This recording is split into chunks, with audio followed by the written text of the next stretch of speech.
on both sides of the ocean, a couple of towns or cities decided, for good or for bad, to cancel Christmas celebrations.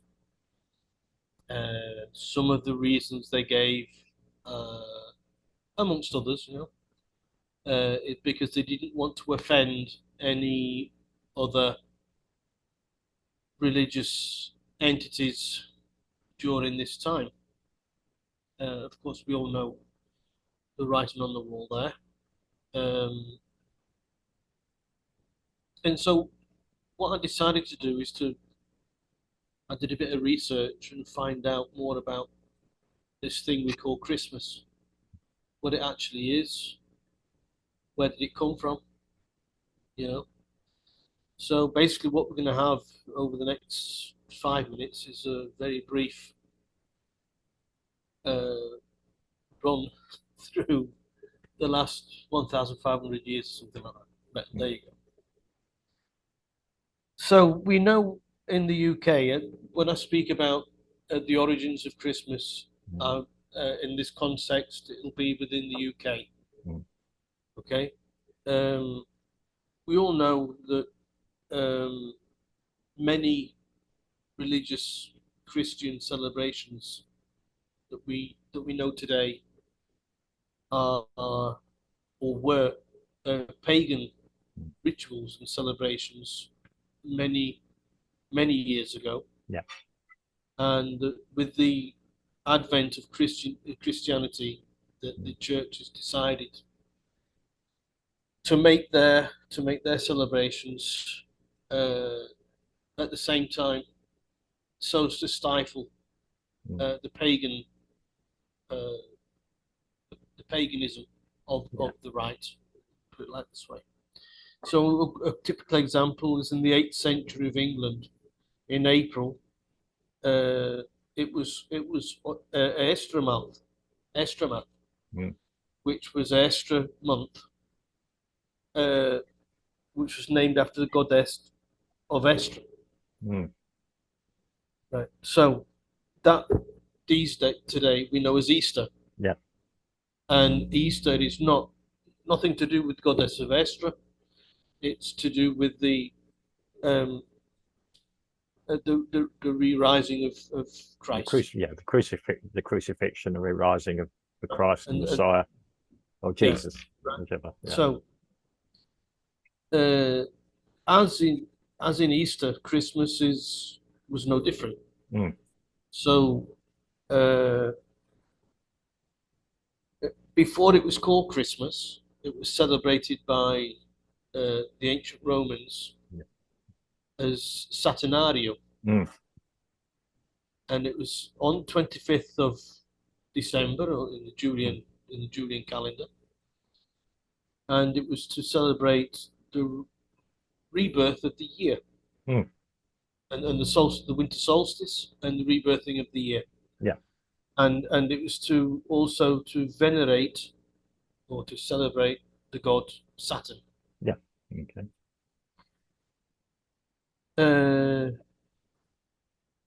Saint Augustine of Canterbury was the person to begin Christmas celebrations in the UK, in England, in the year 597, when he baptized 10,000 Saxons. Now, this celebration, nor the next two celebrations at this same time, on the 25th of December, Jesus wasn't even mentioned. It was just a celebration. And why was this? Is because the Romans were also in England at this time. And so basically the Christians got together with the Romans and just, mingled in while the Romans were venerating Saturn. Yeah. Okay. The Christians were baptizing the Saxons, into Christianity. Yeah. Yeah. To become Christian. There's a recruitment drive, if you like. Okay. Yeah. Pope Gregory he wrote to Augustine to keep the celebrations going and absorb traditional celebrations into the mix, which basically is, you know, keep in there, don't give up, you know, and accept what the Romans are doing. You know, it's all part and parcel. Each their own. Yeah. In the 9th century, King Alfred declared that no work to be done over the 12 days of Christmas, which would have many commercial people these days going up the walls. They did that. What I thought was interesting is wassailing started around about the time in the 9th century, and I'm a bit of a folkie at heart. You know, when I was younger, I was involved with folk music, and so wassailing is something that I like to listen to songs about wassailing. You know what it's all about. You know, and so it means Weishale, which means good health in Saxon. Christmas Day celebrated the crowning of Edmund Martyr, King of East Anglia, in 855, and also William the Conqueror in 1066. During the Tudor and medieval periods, for the poor went Thomasing, and basically they knocked on people's doors asking for help, a penny or two to help them get over the winter, to get over the Christmas period. And Boxing Day. Why has Boxing Day got the name Boxing Day? Okay, I want to hear your version. Yeah. Well, you know, when I was researching this, my eyes got wider and wider. Yeah. Boxing Day is because the day after Christmas, on the 26th, the poor boxes were opened by the church and divided between the poor of the parish. Right, so that's why it's called Boxing Day, because you'd open the boxes. Yeah. Well. We're gonna, you know, so in 1215, the Magna Carta was signed. Yeah. But in this time period also, the traditional centerpiece of a Christmas table was the boar's head. Yeah.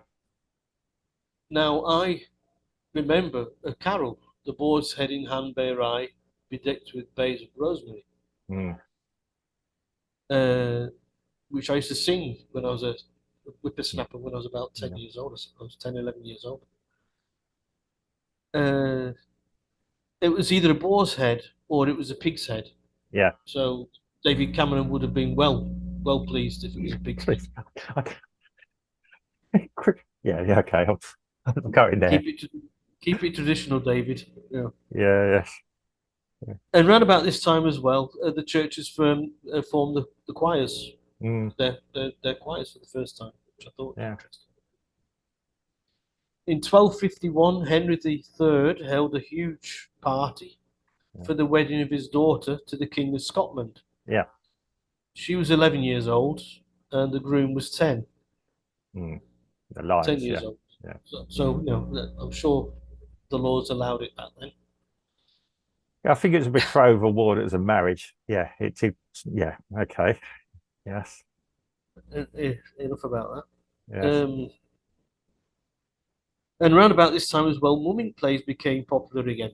Now, mumming plays, once again, when I was about 20 years old, 19, 20 years old, I'm going to open myself up a little bit here. When I was about 16, 17 to 20, 21 years old, I used to do Morris dancing. I was a Morris dancer. Yeah. And every Christmas, we used to go around and do the mumming plays. And it was interesting to see here, you know, more or less when they became popular. You know, 1348, from around about 1348 to 1377, they were really popular in England. In 1377, King Richard II saw a parade of 100 mummers in London at Christmas.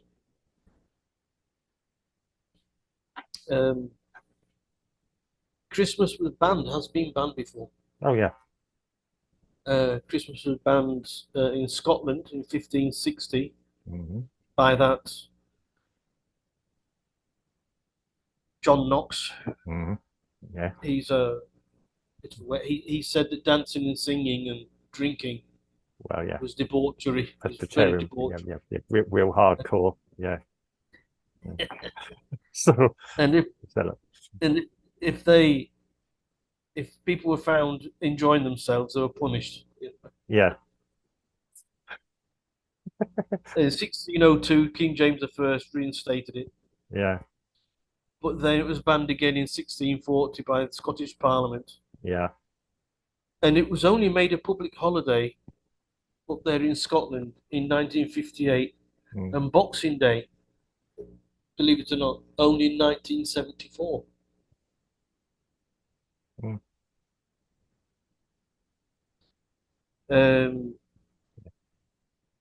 Victorian period, of course, we got the Charles Dickens and Yeah. who wrote about Christmas. He reignited it with A Christmas Carol, Scrooge. Yeah. Yeah.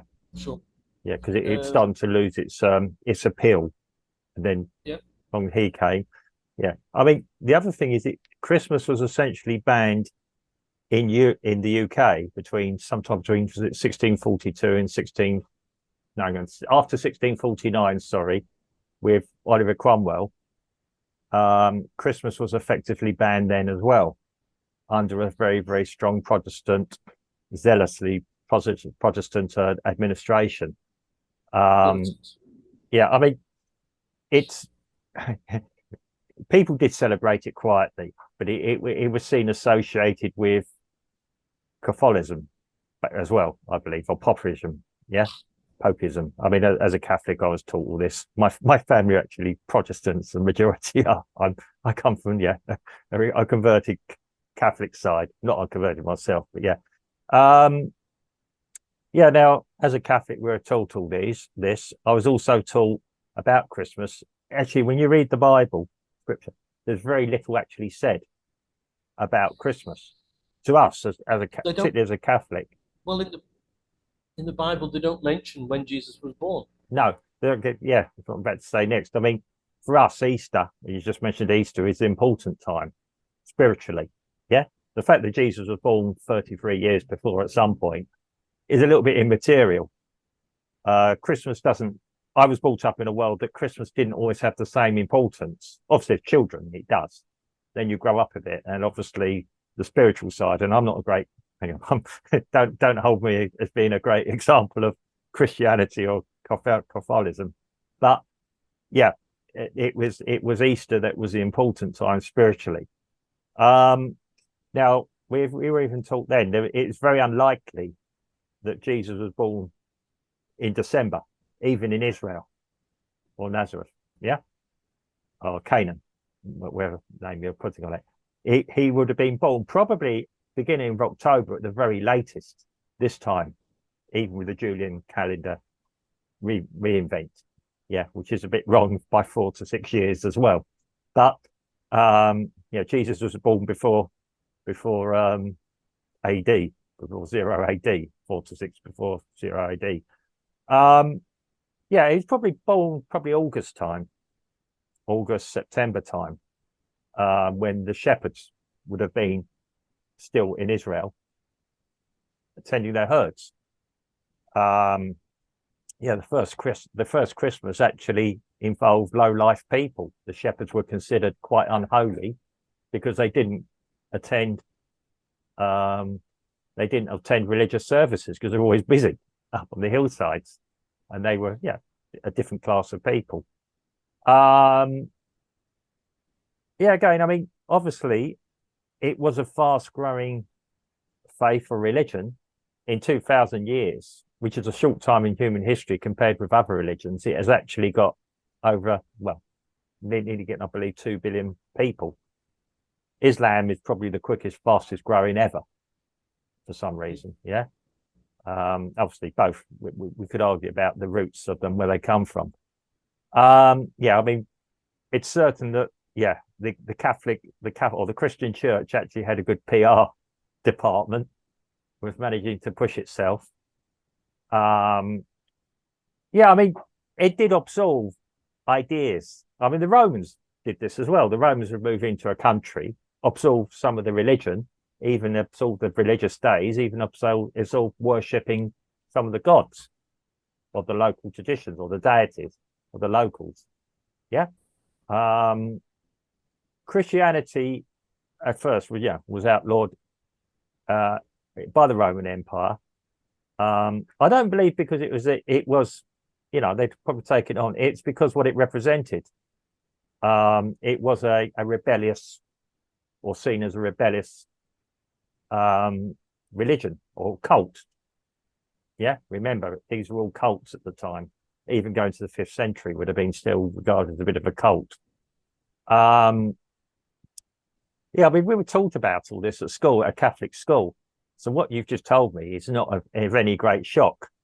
Funny enough, yeah, when you actually read the prophecies, though, this thing also by some, like you say, some more zealously Protestant, stroke evangelical people today, they do see Christmas as a dangerous thing to celebrate because it is associated with paganism. Yeah, moving away from what was a Christian ideal into celebration of pagan, although we're not directly doing it. No, Catholicism I think it's coming away from the religious side and more the commercial side. Well, absolutely. I mean that's been happening. I mean, yeah, the joke we used to have when I was at school and again, growing up was, I hear the Christians are trying to get in on the Christmas act again. Yeah. Yeah. I mean, what makes Christmas? Yeah, it's to go into the shopping malls and see the Christmas trees, and it's incredible for children. As an adult, I look at it. Yeah, I mean, I like some of the music. I like some of the ideas. The ideas that people are actually nice to each other for a while is quite a nice feeling, even if it may be a little bit forced. I mean, that's the spirit of it, and that's what Dickens tried to evoke in what he did: the rebirth, the idea of reform. A spiritualist, and sorry, Dickens was actually quite a progressive for his time as well. Remembering, yeah, we are. Yeah, so as I said, when we start studying the philosophy behind it all, yeah, and as you say, Easter's associated with another time. There's no saying when. Well, again, it does tie in a little bit with the Jewish timing, but again, it's, as you say, Easter is about a pagan thing, but we're sticking with Christmas here at the moment. Well, Christmas was also a pagan thing. Yeah, that's what I'm saying. Yes, Saturnian. So this is the fear that we're actually celebrating a pagan festival. Coming back to God, Saturn the god. Well, yeah, too sure about that. But we don't. But I don't have a picture of Saturn. No, me neither. In my room. I have a Christmas tree. We have crucifixes in the house here. Again, it's always contentious about statues and all that with other Christians sometimes, what they represent. We don't worship. It's not idolatry. What was it? Idolatry. Yeah, because we're not worshipping the statue. We're worshipping what it represents. And it's the same with Christian art and everything else. Some people are scared of that. It's what it represents. It doesn't mean we look at that and think, oh, that's an image of Christ. That's exactly what he looked like. Or Jesus, sorry. Jesus. We don't know what Jesus looked like. He probably wasn't a 6'2" Aryan when he was born.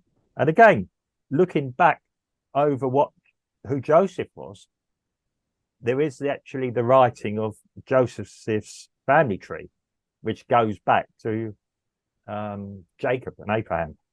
So Joseph was quite well connected as a family, and he was a tradesman. He was a simple man. Also, this thing about him possibly being born in a humble stable possibly might not be totally correct either. He may have been born in a room of a family room in a house somewhere. Yeah, because Joseph probably came from had connections. It's to do with the censer. We had to go back to his hometown to be for a censer, which was a tax reason for the Roman Empire.